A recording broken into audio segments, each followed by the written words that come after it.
everyone. In this video, we will solve the exercise questions of 1.2. As we learned in the last video about types of matrices, there are different types of matrices like row matrix which has only one row, column matrix which has only one column, diagonal matrix in which the diagonal entries are at least one of the diagonal entries is non-zero, etc. So let's start with the exercise questions from question number 2 since we solved the first question in the last video. So please check it out and its link is given in the description box below. हम question number 1 तो पहले ही कर चुके थे। अब हम question number 2 की तरफ चलते हैं। तो इसके अंदर ये दिया हुआ है कि जी from the following matrices identify square matrix, rectangular matrix, row matrix, column matrix, identity matrix and null matrix. तो हम चलते हैं जी सबसे पहले क्वेश्चन की तरफ। तो ये है I इज़ इक्वल टू -8 2 7 12 0 4। तो ये स्क्वायर मैट्रिक्स है क्या? नहीं है, क्योंकि इसके अंदर दो रोज़ हैं और 1 2 3 3 कॉलम्स हैं।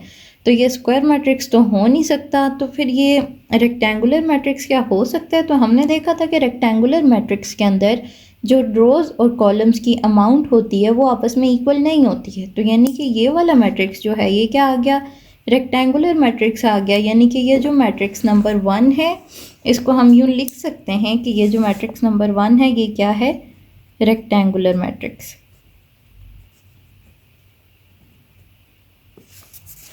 उसके बाद हम देखते हैं ये जो मैट्रिक्स नंबर 2 है, ये जो मैट्रिक्स नंबर 2 है ये 3 0 1। अब इसके अंदर क्या है? इसके अंदर 3 रोज़ हैं, 1 2 3 3 रोज़ हैं इसके अंदर, लेकिन कॉलम इसके अंदर सिर्फ और सिर्फ एक ही है।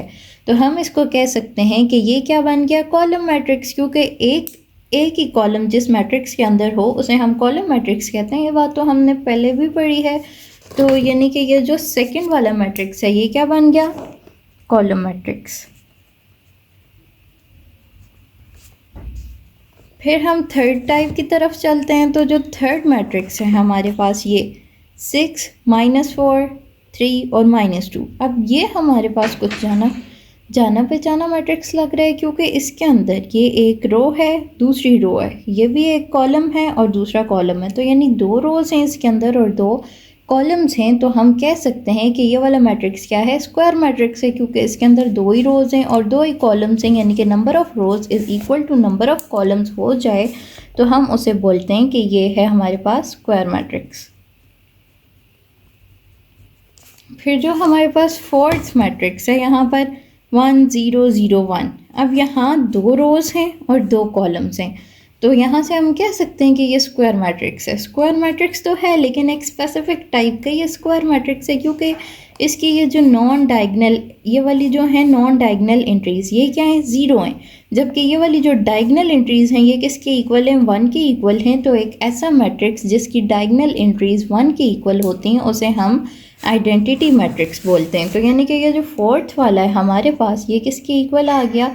ये आइडेंटिटी मैट्रिक्स आ गया।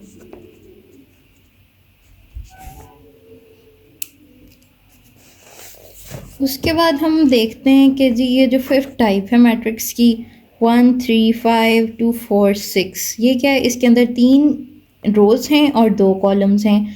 तो ये स्क्वायर मैट्रिक्स तो ना हुआ। रेक्टेंगुलर मैट्रिक्स ये हो सकता है क्योंकि number of rows not equal to number of columns हैं, और बाकी यानी कि बस ये रेक्टेंगुलर मैट्रिक्स ही बन जाएगा हमारे पास, क्योंकि इसकी रोज़ और कॉलम्स आपस में इक्वल नहीं थे। फिर हम चलते हैं सिक्स्थ मैट्रिक्स की तरफ जो कि है 3 10 और -1। अब ये वाला मैट्रिक्स क्या बन जाएगा इस मैट्रिक्स के अंदर? क्योंकि ये एक स्ट्रेट रो जा रही है, सिर्फ और सिर्फ एक ही रो है इसके अंदर। तो ऐसा मैट्रिक्स जिसके अंदर एक ही रो हो उसे हम कहते हैं कि ये क्या बन जाएगा? ये रो मैट्रिक्स बन जाएगा। यानी जो हमारे पास 6 वाला मैट्रिक्स है वो क्या बन गया? Row matrix. फिर हम सेवन्थ मैट्रिक्स की तरफ जाते हैं। ये जो है 1 0 0। तो यहाँ पर क्या है? 1 2 3 3 रोज़ हैं लेकिन कॉलम एक ही है, और ये नल मैट्रिक्स नहीं हो सकता क्योंकि इसका एक एलिमेंट जो है वो नॉन ज़ीरो है और बाकी सारे एलिमेंट्स जो हैं वो ज़ीरो हैं। तो ये क्या बन गया सेवन्थ वाला हमारे पास? Column matrix. फिर हम देखते हैं जो एट्थ टाइप है इसके अंदर 1 2 3 3 इसके अंदर रोज हैं, 1 2 3, 3 इसके अंदर कॉलम्स हैं, तो ये फिर से क्या बन जाएगा हमारे पास स्क्वायर मैट्रिक्स।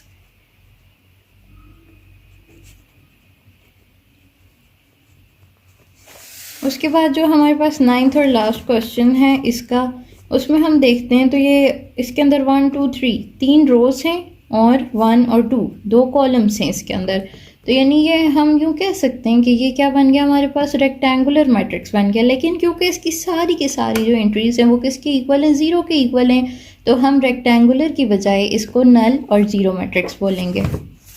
तो यानी जो हमारे पास लास्ट टाइप है 9th जो क्वेश्चन दिया हुआ है वो किसके इक्वल आ जाएगा, नल और ज़ीरो मैट्रिक्स के इक्वल आ जाएगा। फिर हम चलते हैं क्वेश्चन नंबर 3 की तरफ, जिसके अंदर क्या है, from the following matrices identify diagonal, scalar and unit matrices. अब ये जो हमारे पास मैट्रिक्स नंबर ए है, ए इज इक्वल टू 4 0 0 4 था। अब ये डायगोनल मैट्रिक्स तो है, ये हमें पता है, लेकिन क्या है कि यहाँ पर भी 4 है, यहाँ पर भी 4 है, तो जिस मैट्रिक्स के अंदर डायगोनल एंट्री सेम हो जाएं उसे हम क्या बोलते होते हैं, स्केलर मैट्रिक्स बोलते हैं। तो यानी कि ए क्या आ गया हमारे पास, A is equal to scalar matrix आ गया। ए किसके इक्वल आ गया, स्केलर मैट्रिक्स के इक्वल आ गया। फिर अब बी को अगर हम देखें, डायगोनल मैट्रिक्स तो ये है क्योंकि डायगोनल एंट्रीज नॉन ज़ीरो हैं और बाकी एंट्रीज ज़ीरो हैं।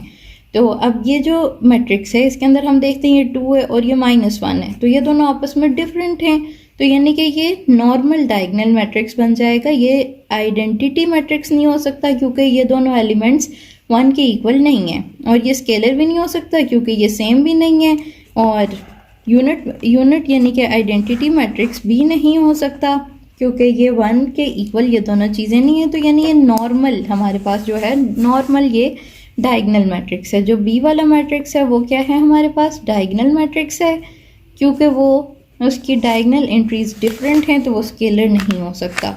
अब ये C is equal to 1 0 0 1, diagonal entries किसके इक्वल आ गई, 1 के इक्वल आ गई। तो हमें सिंपली पता है कि जब भी डायगोनल एंट्रीज 1 के इक्वल हो जाती हैं तो उसे हम आइडेंटिटी या फिर यूनिट मैट्रिक्स बोलते हैं, क्योंकि यूनिट मतलब अकेला एक ही, और आइडेंटिटी भी पहचान जो होती है वो सबकी एक ही होती है। तो यानी कि ये क्या बन गया, यूनिट मैट्रिक्स बन गया। अब ये D इज इक्वल टू 3 0 0 3, तो ये भी क्या है, ये भी नॉर्मल मैट्रिक्स है, ये स्केलर मैट्रिक्स नहीं हो सकता क्योंकि ये दोनों एंट्रीज डिफरेंट हैं, और ये आइडेंटिटी मैट्रिक्स भी नहीं हो सकता क्योंकि यहाँ पे 3 आ गया और दूसरी साइड पे 0 है। तो यानी जो हमारे पास D वाला है वो भी क्या है, वो भी नॉर्मल डायगोनल मैट्रिक्स है। फिर हम देखते हैं जो लास्ट टाइप है E इज इक्वल टू 5 - 3। 5 - 3 किसके इक्वल होता है, 2 के इक्वल होता है, तो यहाँ क्या आ गया, 2 आ गया, 0 0 1 + 1 ये भी 2 के इक्वल होता है, यानी कि डायगोनल एंट्रीज में यहाँ पर भी 2 है और यहाँ पर भी 2 है। तो यानी कि ये कौन सा बन गया, ये भी सेम है, ये दोनों डायगोनल एंट्रीज सेम हैं, तो E वाला जो मैट्रिक्स है वो हमारे पास फिर से बन जाएगा स्केलर मैट्रिक्स। फिर ये क्वेश्चन नंबर 4 है हमारे पास, find negative of the matrices A B C D and E, जहाँ पर हमें A B C D और E की वैल्यूज़ दी हुई हैं। तो नेगेटिव ऑफ मैट्रिक्स तो बहुत सिंपल होता है, बस हमने क्या कर देना होता है, माइनस के साथ उस मैट्रिक्स को मल्टीप्लाई कर देना होता है। अब हमें A मैट्रिक्स गिवन था और उसके साथ हमें माइनस को मल्टीप्लाई करना है, तो -A किसके इक्वल आ जाएगा, माइनस इंटू वो जो मैट्रिक्स हमारे पास था फर्स्ट क्वेश्चन में, मतलब फर्स्ट जो हमारे पास मैट्रिक्स है वो किसके इक्वल है, 1 0 -1, यानी कि ये 1 0 -1 जो कि किसकी वैल्यू थी, जो कि A वाले मैट्रिक्स की वैल्यू थी। अभी हमें इस मैट्रिक्स का नेगेटिव फाइंड करना है, तो सिंपली हमने इस माइनस को इसके साथ मल्टीप्लाई कर देना है, तो ये किसके इक्वल आ जाएगा, -1 0 और 1 के इक्वल आ जाएगा, क्योंकि ये भी माइनस है और ये भी माइनस है, माइनस और माइनस मल्टीप्लाई होके क्या बनाते हैं, प्लस बनाते हैं, तो इसलिए यहाँ पर आ गया +1। तो यानी कि -A मैट्रिक्स फाइंड करने के लिए हमने सिंपली माइनस को मल्टीप्लाई कर दिया A के एलिमेंट्स के साथ। फिर उसके बाद हम B का नेगेटिव देखते हैं, यानी कि -B फाइंड करने की कोशिश करते हैं। तो जो B मैट्रिक्स है वो किसकी इक्वल है, 3 2 -1 और 1, 3 2 -1 और 1, और इसको हमने नेगेटिव के साथ मल्टीप्लाई कर देना है, तो ये किसके इक्वल आ जाएगा, -3 -2 माइनस माइनस +1 और ये -1। तो ये हमारे पास माइनस भी आ गया। इसी तरह से हम देखें अगर तो -c किसके इक्वल आ जाएगा, माइनस इंटू सी वाला मैट्रिक्स जो कि किसके इक्वल है, 2 3 6 और 2 के इक्वल है, 2 3 6 और 2। अब तो ये तो बहुत ही सिंपल है कि सबके साथ अंदर वाले सारे एलिमेंट्स के साथ माइनस आ जाएगा, यानी कि -2 -3 -6 और फिर -2 आ गया। उसके बाद जो हमारे पास डी मैट्रिक्स है वो किसकी इक्वल है,